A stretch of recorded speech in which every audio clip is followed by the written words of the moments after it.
तुरुंगातून काही कैद्यांनी पलायन केल्याने मेहदर्गी गावातील मुस्लिम धर्मीय स्वामी भक्त मदार जमादारास तुरुंग अधिकाऱ्याने कोणताही मागचा पुढचा विचार न करता दोषी ठरवून चाबकाचे फटके मारण्याची शिक्षा दिली.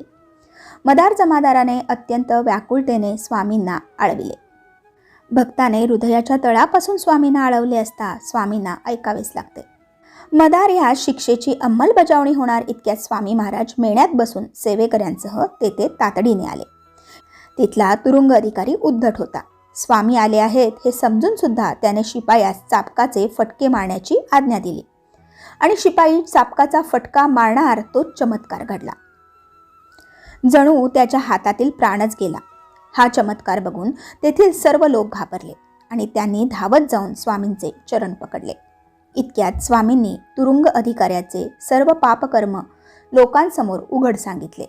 आता त्यास पश्चाताप झाला आणि नाक घासून माफी मागू लागला. इकडे शेतात लपून बसलेले कैदी सुद्धा घाबरले आणि तेही स्वामींच्या चरणी लोटांगण घालू लागले. स्वामींना सर्वांची करुणा आली.